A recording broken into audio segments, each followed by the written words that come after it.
Bonjour, bienvenue à cette présentation webinaire du contenu que nous avons présenté dans le cadre de la tournée de la FCCQ, les ateliers RH Manuvie. Notre objectif est de vous orienter vers des pistes de solutions potentielles ainsi que des innovations qui vous permettront d'adapter vos pratiques afin de faire face aux défis du marché du travail.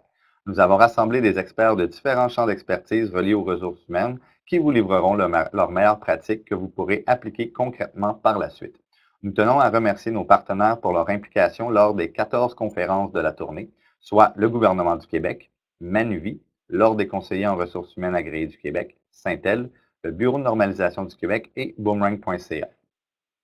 Nous remercions aussi le Fonds de solidarité FTQ pour leur soutien.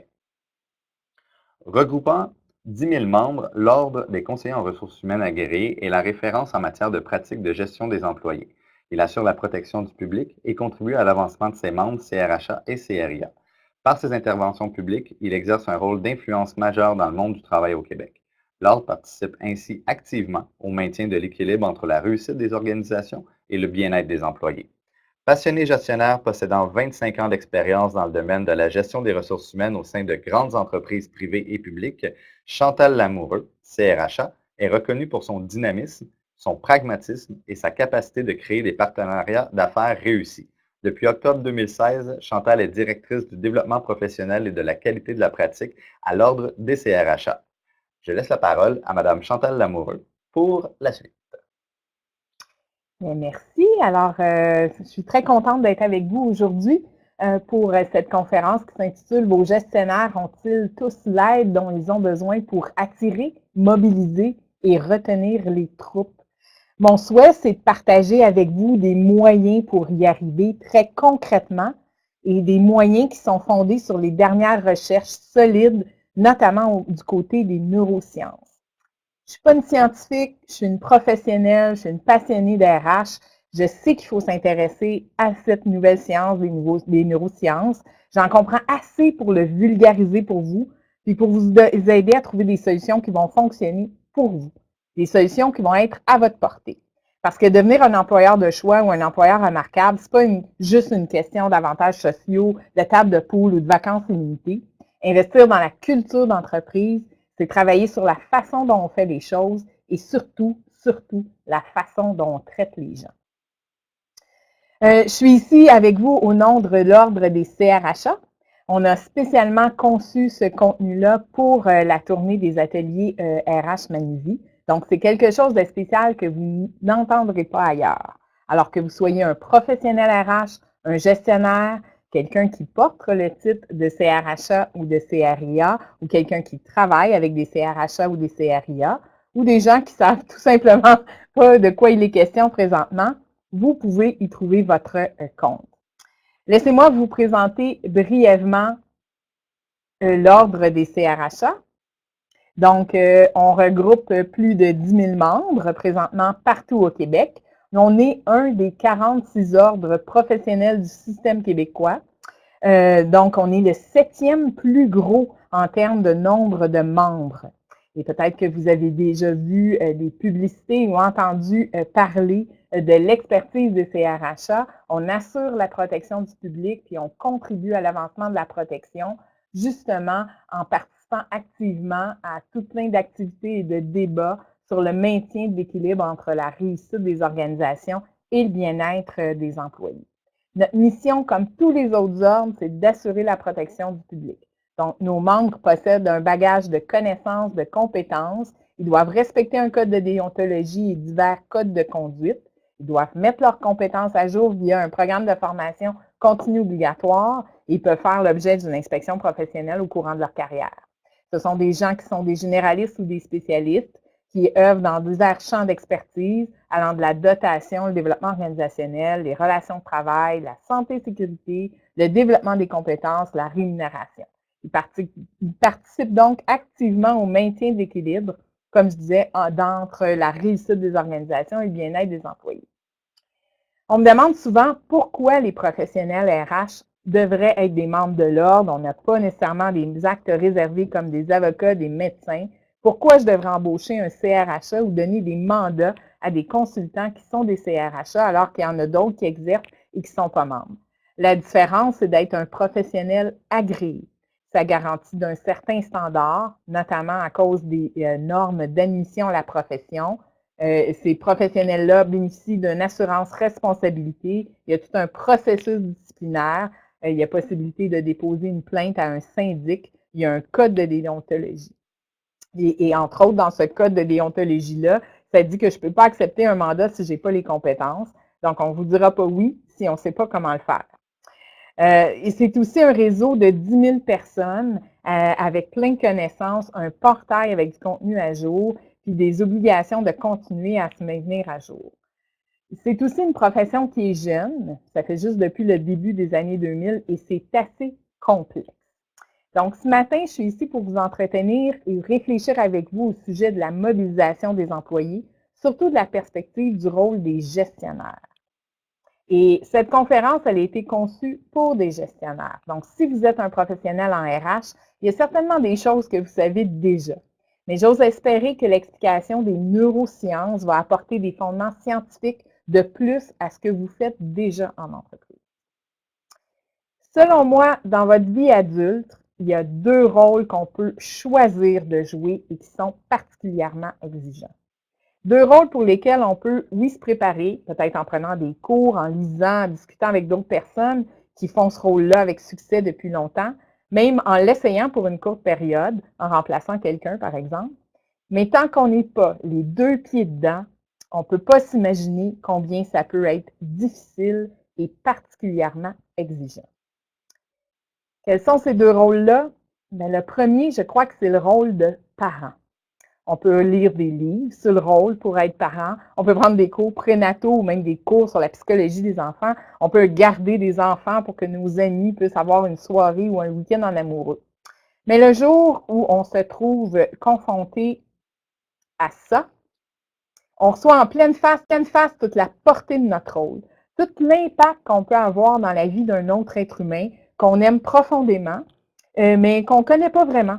Et cet être chéri vient des fois chercher des choses à l'intérieur de nous dont on ne soupçonnait même pas l'existence. Mais en même temps, c'est tellement un rôle valorisant, surtout lorsqu'on se rend compte qu'on a contribué à mettre en place toutes les conditions pour leur permettre de réussir. Et le deuxième rôle le plus exigeant, et celui-là, vous voyez venir, c'est celui de gestionnaire. Je ne veux pas dire qu'on doit materner ou paterner les employés ou qu'on doit les traiter comme des enfants. Je veux que ce soit très clair. Mais avouez qu'il y a des similitudes en ce qui a trait aux exigences des 2 rôles. Comme gestionnaire, nos actions, nos paroles ont beaucoup d'impact sur les gens qu'on ne connaît même pas, qu'on apprend à connaître. Des fois, on ne les choisit pas toujours. Il arrive qu'on arrive justement au sein d'une entreprise, puis une partie de l'équipe est là, puis on en hérite. Alors, bien que vous avez lu des livres de gestion, que vous avez pris des cours dans des grandes écoles de gestion, que vous avez même remplacé un gestionnaire pendant quelques jours ou quelques semaines, tant que vous n'avez pas les 2 pieds solidement ancrés dans les souliers du gestionnaire, tout ce que vous faites peut faire en sorte que des gens se sentent comme ça ou comme ça. Et comme dans une relation parent-enfant, lorsque vous êtes dans une relation gestionnaire-employé, il y a beaucoup d'émotions qui entrent en jeu. Vous voulez réussir et pour ça, vous avez besoin des autres pour y arriver. Alors, pour faire en sorte que vos relations avec vos employés ne vous mettent pas dans une situation comme celle-ci et que vous n'allez pas jusqu'à vous investir émotionnellement jusque-là, vous avez besoin d'être entouré et de personnes qui sont mobilisées. En fait, c'est quoi une personne mobilisée? C'est une personne qui a pris la décision en fonction du contexte dans lequel elle se trouve. Elle a pris la décision d'agir en fonction des objectifs et des priorités de votre organisation. On dit même que c'est une personne qui a le désir de se surpasser. Moi, ce que je retiens toujours de cette idée, c'est qu'une personne mobilisée, c'est une personne génératrice de valeur pour vous. On ne peut pas commander la mobilisation comme on commande des pièces pour monter un meuble ou un appareil ou de la nourriture pour servir à nos clients. On ne peut pas, en tant que gestionnaire, motiver personne. C'est la personne qui prend la décision de se motiver. Alors, les gestionnaires, on sert à quoi? Pour ça, je vous propose tout au long de l'atelier conférence de suivre une histoire. C'est peut-être même votre histoire à vous. Disons que c'est l'histoire de Claude. Vous savez, Claude, ça peut être un homme ou une femme. Alors, disons que Claude est un gestionnaire responsable d'un secteur de votre entreprise. Peut-être que Claude, c'est vous. Il est responsable de percer un nouveau marché très prometteur de votre entreprise. Il travaille très, très fort depuis des mois sur ce projet et ça ne semble pas vraiment aboutir, son affaire. Donc, il s'est monté une équipe solide, des gens compétents, performants. Vous êtes convaincu que tout le monde peut permettre de percer ce fameux marché. Alors, pourquoi vous pensez que les résultats ne sont pas au rendez-vous? Est-ce que c'est parce qu'il y a des compétiteurs qui lorgnent le même marché que vous? Ou est-ce que c'est parce qu'il y a quelque chose qui se passe dans l'équipe qui fait en sorte que les membres ne sont pas mobilisés? Ou peut-être que c'est les deux. Parce qu'il est effectivement rare qu'on observe une problématique ou un enjeu qui est seulement une cause à tout ça. Quand les résultats d'affaires ne sont pas au rendez-vous, je vois souvent des dirigeants regarder du côté des raisons business, des raisons d'affaires. Il faut le faire, c'est certain, mais ça vaut aussi la peine de regarder du côté de ce qui se passe chez les personnes. Donc, je vous propose une histoire en 3 chapitres. Tout d'abord, on va regarder le pourquoi. Pourquoi c'est important de s'attarder à la mobilisation et plus particulièrement au rôle des gestionnaires et au soutien dont ils ont besoin pour réussir. Dans un deuxième temps, si on dit que c'est important, on va regarder le comment faire. Je sais que vous nous écoutez aujourd'hui pour chercher des solutions concrètes, fait qu'on va regarder ensemble quelques-unes. Puis, le 3e chapitre, on va aborder brièvement le futur. Qu'est-ce qu'on voit émerger comme phénomène dans les organisations? Certaines entreprises essaient des choses vraiment différentes, nouvelles. C'est intéressant d'observer et d'apprendre de leur expérience récente. Donc, le premier chapitre, pourquoi c'est important? Si vous nous écoutez, c'est que vous êtes particulièrement interpellé par les problématiques de main-d'œuvre présentement. Dans un marché où le taux de chômage est si bas, le monde est au travail. Et le monde compétent est au travail. Et fort probablement que le monde compétent dont vous avez besoin est au travail. De plus, selon une dernière enquête du groupe ACE qui a été effectuée cette année auprès de 4000 entreprises un peu partout dans le monde et qui a été publiée en septembre dernier, 60% des employeurs indiquent qu'il est probable ou très probable qu'ils embauchent de nouveaux employés pour répondre à la pression au milieu de travail. Alors, vous n'êtes pas seul sur le marché. Et quand on trouve des gens compétents et qui fit bien avec notre entreprise, on veut les garder. On veut qu'ils soient mobilisés, qu'ils se sentent bien chez nous, que tout soit en place pour qu'ils puissent se surpasser. Parce que le coût d'un recrutement est assez élevé et le coût d'un mauvais recrutement l'est encore plus. Certaines études concluent qu'il s'agit d'environ 1,5 fois le salaire annuel. C'est important pour éviter des coûts, mais c'est surtout important parce que ça génère des impacts financiers positifs. Certaines études, notamment celles qui étaient effectuées par Aon et Witt pour les employeurs de choix, pour nommer celle-là, démontrent que les entreprises où les employés sont mobilisés génèrent 4 points de pourcentage en bénéfices d'exploitation additionnels, réalisent 6 points de pourcentage de vente additionnelle, affichent un taux de roulement inférieur de 33% à la moyenne des entreprises. Et ça, c'est sans parler du taux d'absentéisme plus faible et d'un meilleur service à la clientèle. D'autres chercheurs avancent aussi que le ratio coût-bénéfice de l'introduction de pratiques de gestion qui sont recherchées par les employés est de 1,43. Pour chaque dollar investi, vous allez chercher 1,43 $ parce que les employés sont plus efficaces, plus productifs et plus novateurs. Donc, c'est comme un peu de la tarte aux pommes. Tout le monde est pour et dit que c'est bon. Alors, est-ce que les employés sont tous mobilisés? Je n'ai pas de données sur le taux de mobilisation de l'ensemble des Québécois. Ce qui compose la mobilisation, c'est assez complexe, puis les entreprises le mesurent de différentes façons, donc on comparerait des pommes avec des oranges. Toutefois, lors des CRHA, on a effectué l'été dernier avec la firme Crop un sondage auprès de 1200 travailleurs québécois de tous les âges, de toutes les sphères d'activité, de toutes les régions, sur diverses questions en lien avec leur travail. On leur a demandé différentes questions qui ont permis de mesurer le sentiment d'appartenance et le sentiment de fierté quant à leur entreprise, qui sont en soi des bons indices de leur niveau de mobilisation. Alors, voici les résultats. Un employé sur 2 dit avoir un bon sentiment d'appartenance envers son entreprise. On peut regarder ça comme un verre à moitié plein ou à moitié vide. En tout cas, ça nous dit qu'il reste du travail à faire. Que veulent les employés, selon vous? Est-ce que les gens recherchent un bon salaire, de bons avantages sociaux ou une relation de confiance avec un bon boss? Une étude du magazine Forbes qui date de 2013, mais qui est toujours d'actualité, conclut que 65% des gens préfèrent un bon patron à une augmentation de salaire. Une autre étude qui a été produite par PayScale en arrive à la conclusion que les employés seraient prêts à sacrifier jusqu'à 2 de leur salaire pour de meilleures pratiques managériales de la part de leur gestionnaire. Et il y a une autre étude qui a été faite par le groupe ADP en 2017 à l'échelle mondiale, 13 pays, 5 000 employés, 3 000 employeurs. Et 82% des personnes interrogées dans le monde déclarent vouloir jouer un rôle important dans leur entreprise. Et quand on regarde les résultats, particulièrement pour les employés nord-américains, ils disent qu'ils cherchent à établir des liens personnels quand ils commencent un nouvel emploi. Puis, dans le fond, les motifs principaux de départ, quand ces liens-là personnels ne sont pas établis, bien, ça fait en sorte que les mauvaises relations avec le gestionnaire deviennent le numéro 1. Pourquoi les gens quittent?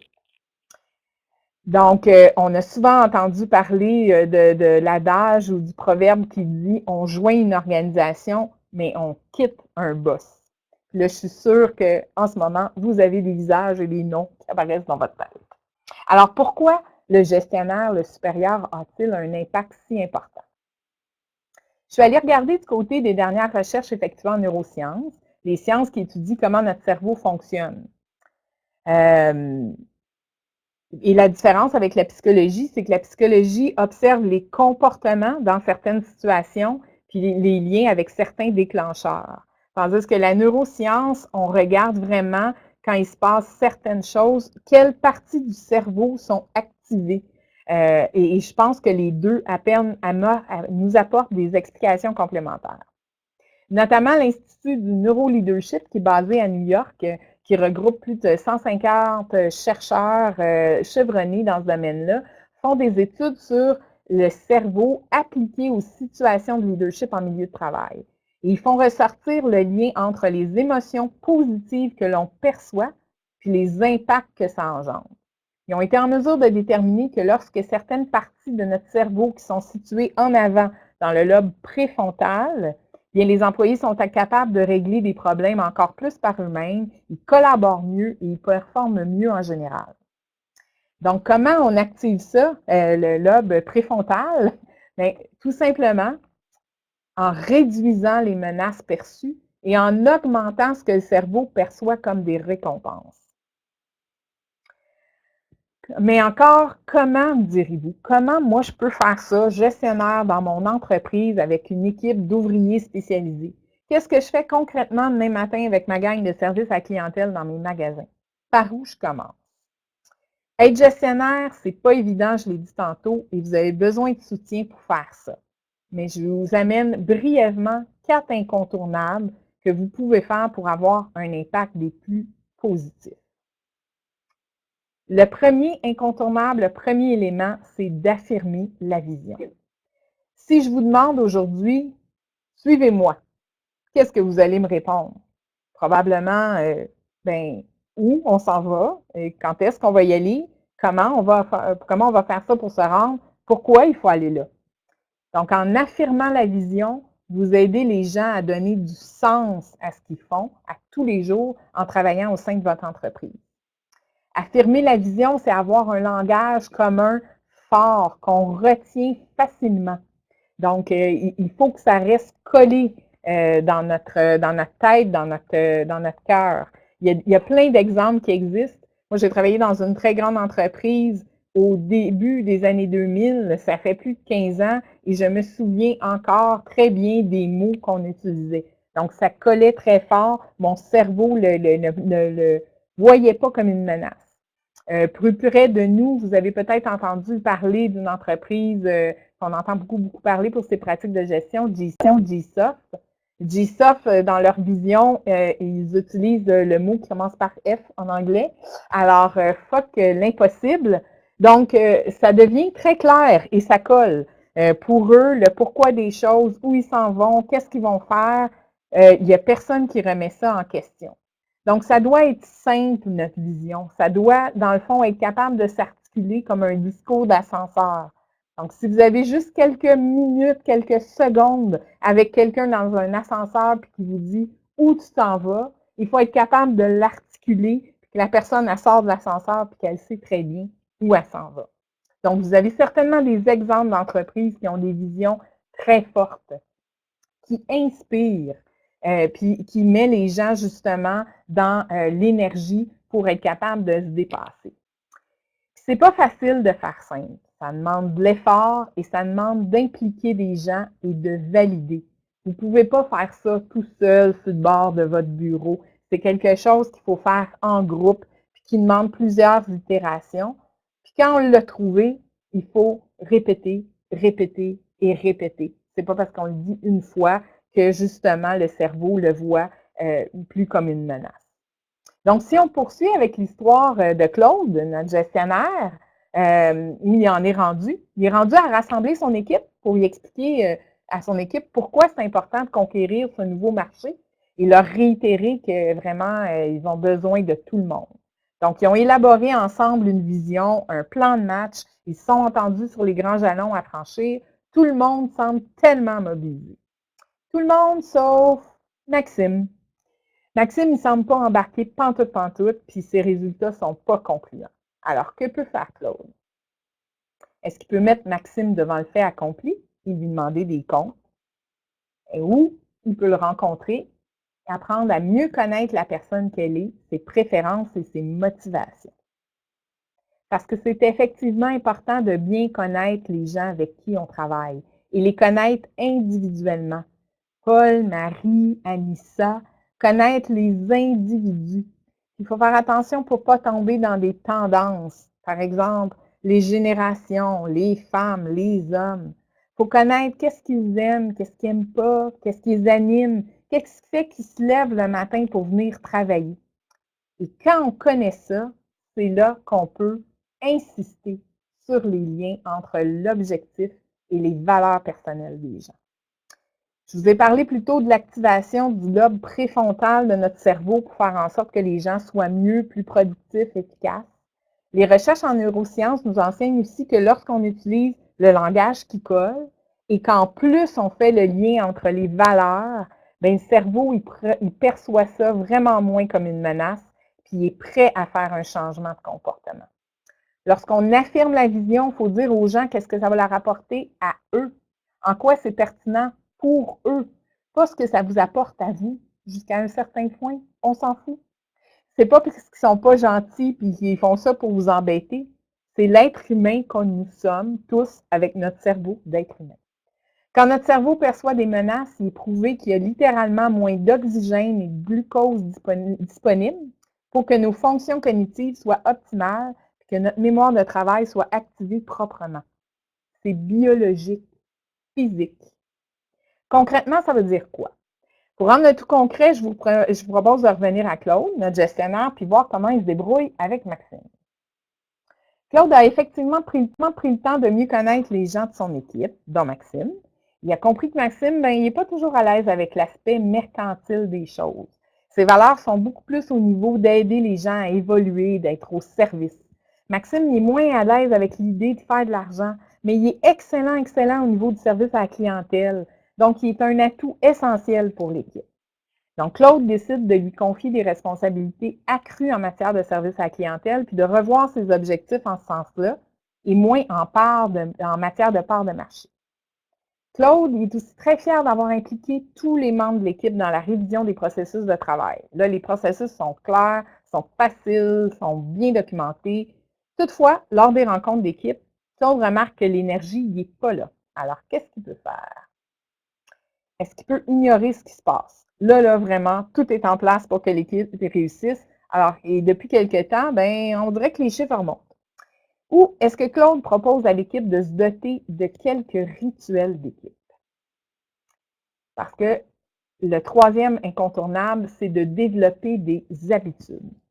Au-delà de nos priorités qui sont bien énoncées, des processus, des systèmes qu'on met en place, il faut créer des habitudes qui vont permettre aux gens d'agir dans le sens des comportements visés. Souvent, on va faire des activités pour sensibiliser à l'importance des gens là, à, mettons, recycler ou adopter un comportement sécuritaire au travail. Oui, la sensibilisation est importante parce que ça veut expliquer le pourquoi. Mais si en plus, vous le faites en utilisant un langage qui colle, en faisant des liens avec les valeurs, et vous augmentez les chances de mobiliser les gens. Mais ce n'est pas suffisant. L'être humain, c'est un être d'habitude. Et pourquoi on est bien dans nos habitudes? C'est parce qu'on n'y perçoit pas des menaces. La peur du nouveau, c'est un frein pour beaucoup d'entre nous. Notre cerveau apprécie ces habitudes-là rassurantes. Ce n'est pas une question d'aimer ou non la routine. Quel genre d'habitude, vous allez me dire? Ben, par exemple, si vous voulez avoir une culture d'inclusion, vous pouvez créer l'habitude de toujours aller chercher au moins 2 opinions qui ne sont pas tout à fait pareilles à la vôtre avant de prendre une décision. Ou si vous voulez, par exemple, créer une culture client, j'ai déjà vu une entreprise manufacturière qui fabrique des meubles au Québec et pour eux, tout ce qu'ils font doit être orienté client. Ils ont développé une habitude en dotant chacune de leurs salles de réunion d'une chaise rouge. Et cette chaise rouge-là représente le client. Et à chacune des réunions, il y a une personne qui s'assoit sur la chaise rouge et qui doit jouer ce rôle-là, doit venir dire ce qu'on est en train de discuter, je pense que le client verrait ça comme ça, ou il y aurait peut-être un enjeu du point de vue du client. Donc, c'est une habitude qui a été créée et que, effectivement, le cerveau de ces gens-là voit ça non plus comme une menace de penser au client, mais l'a adopté dans ses comportements. On va voir ce que Claude a réussi à implanter comme habitude au sein de son entreprise. Claude et son équipe ont décidé de créer l'habitude de partager des leçons apprises lors des rencontres d'équipe. Ils commencent toujours en faisant ça. Tout le monde doit dire ce qu'il a appris dans la dernière semaine. Là, Claude remarque que ça ne fonctionne pas très, très bien. Les gens ne se sentent pas toujours à l'aise de partager des situations quand ils ne sont pas à leur meilleur. Alors, que peut faire Claude? Est-ce qu'il insiste? Est-ce qu'il continue à le demander?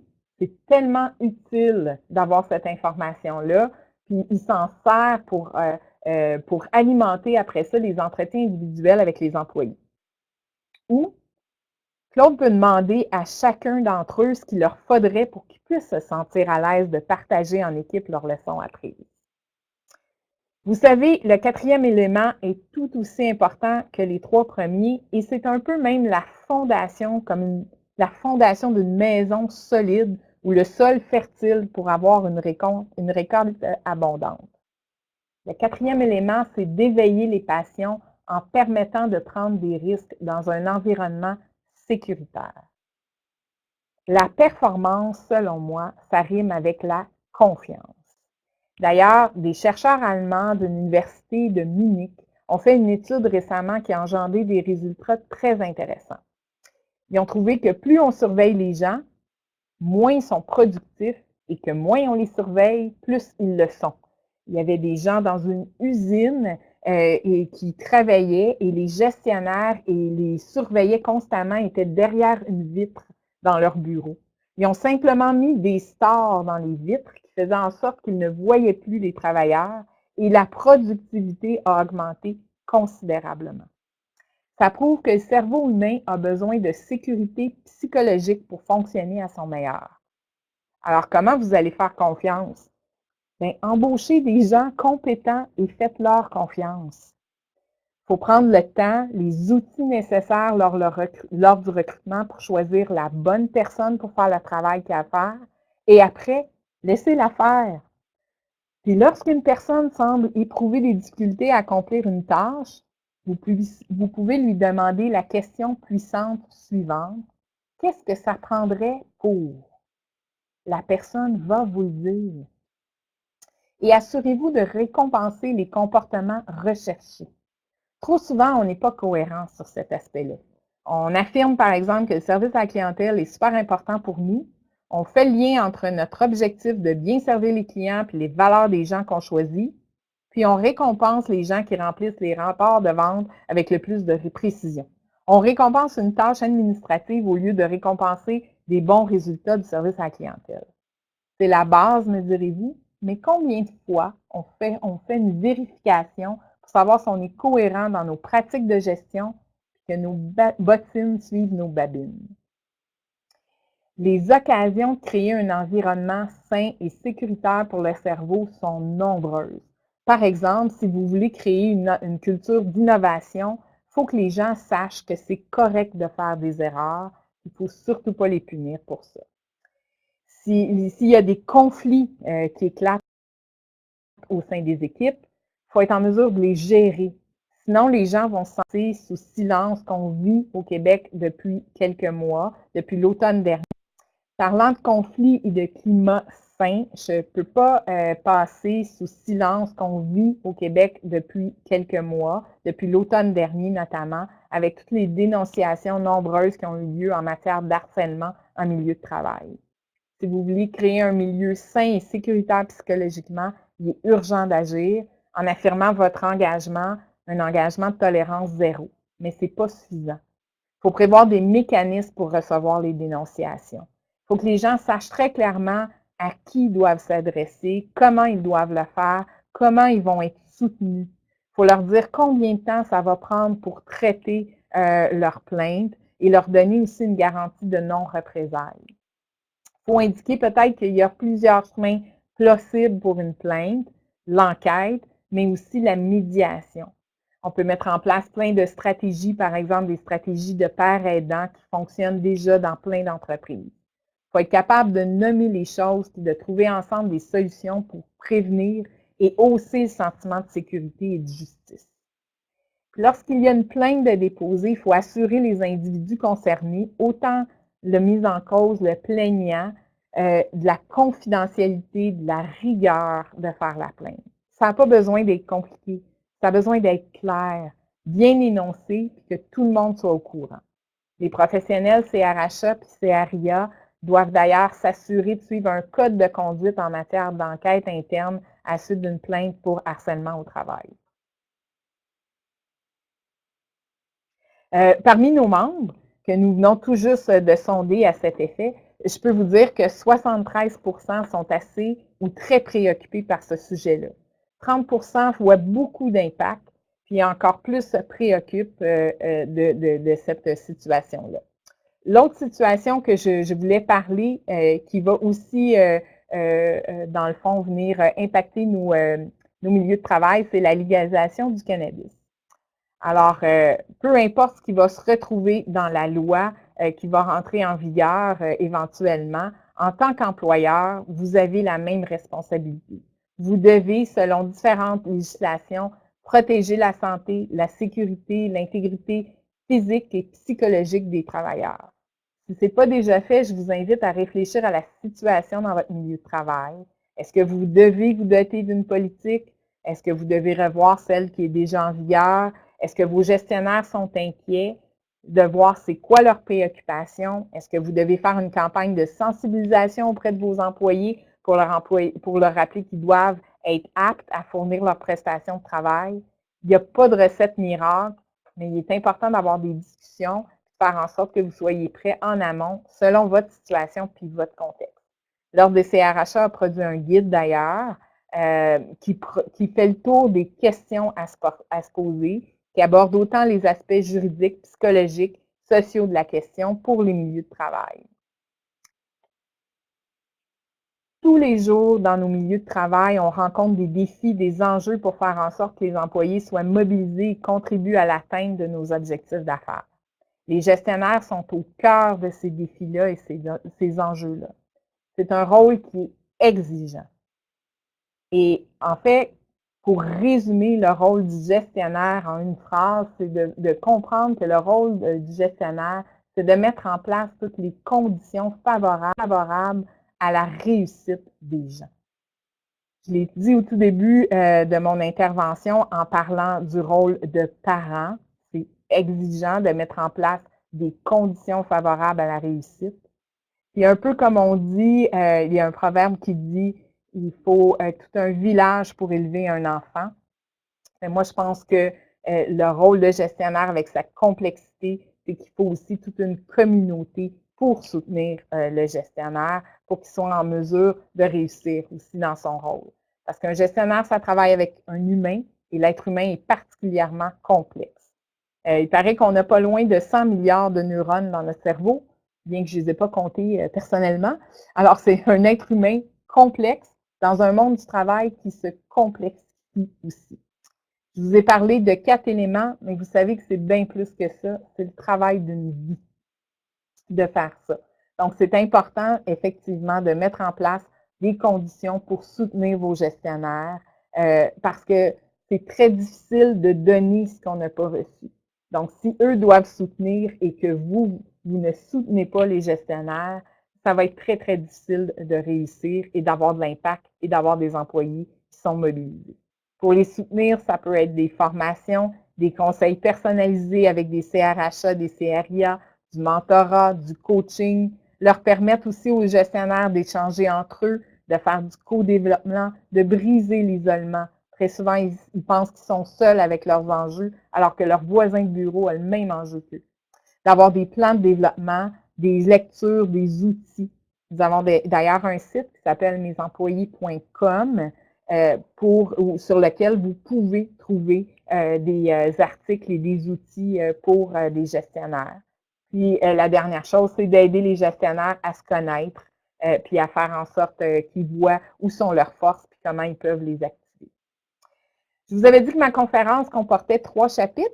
Alors, on a regardé pourquoi la mobilisation est importante. On a discuté du comment mobiliser avec les 4 ingrédients de aide. Maintenant, ce que je vous propose, c'est de regarder un peu plus vers le futur. Et ce qu'on voit, c'est que de plus en plus, il y a des organisations qui n'ont plus de gestionnaire. C'est une nouvelle tendance qui émerge un peu partout dans le monde. Des gens qui font autrement. On appelle ce mouvement-là les entreprises libérées ou les entreprises opales. Ça partit, entre autres, d'un livre qui a été écrit par Frédéric Laloux, qui s'appelle Reinventing Organization. On a des exemples aussi au Québec d'entreprises comme ça, notamment Rigitech dans la région de Québec. Il y a aussi le magasin de brossard Decathlon, qui est une entreprise qui travaille selon ce mode organisationnel-là. Donc, pour comprendre un petit peu plus de ce de quoi il s'agit, j'ai un court vidéo d'1 minute qui démontre le tout.